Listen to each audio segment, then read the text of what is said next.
I know everybody wants to eat pizza, so yeah, I'm super inspired by all the stories that we've heard tonight, this evening, and you know, it really is all about our story, right? We have these stories we tell our friends about our lives, or you know, the people in our lives that we talk about ourselves to. You know, Wes has a crazy story, and Mario has this crazy story, and I have a crazy story, and I'm sure we all have these crazy stories about parents or family members or brothers and sisters or people who were mean to us in school.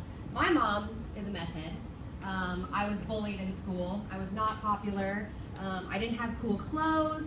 I came to school late. I never had like the cool packed lunch like everybody else. And I told myself a lot of things about myself because of all of these things, this story that I don't have cool clothes, I have a bowl cut, I'm weird, I dress like a boy, you know, I'm never gonna be cool, I'm never gonna have a boyfriend. You know, I told this story about myself pretty much until I just decided to stop telling this particular story.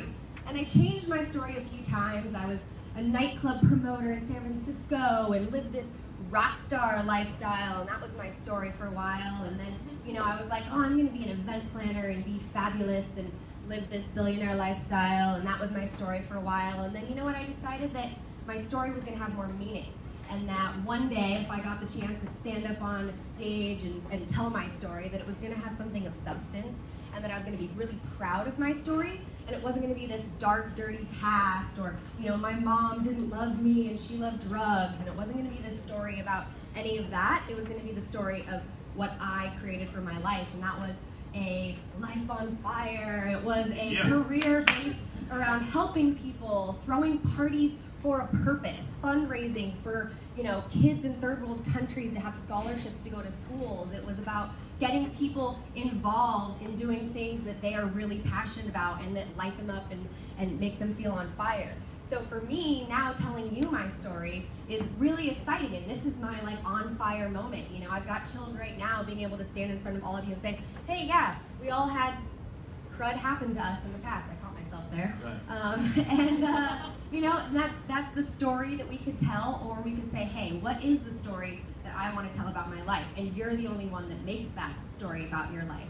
So imagine in 3 years, what the story is that you are going to tell about your life. What if you had the chance to have this mic in 3, 5, 10 years, whatever, however old you are, if you were to stand on this stage, what is the story that you would want to tell about your life?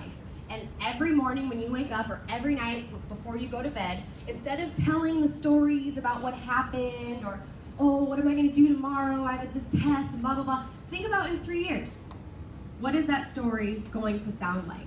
And what is the story that you want to live every single day for the rest of your life? But start with 3 years, because that one's easy and that one's more fun. And that's what I do every day. That's what I started doing since I met Nick, and we inspire each other, and we surround ourselves with people that, you know, are also living the stories that we want to live, and that's, you know, that's the best part of my story. So thank you for listening. Happy pizza. Good, awesome. That's the perfect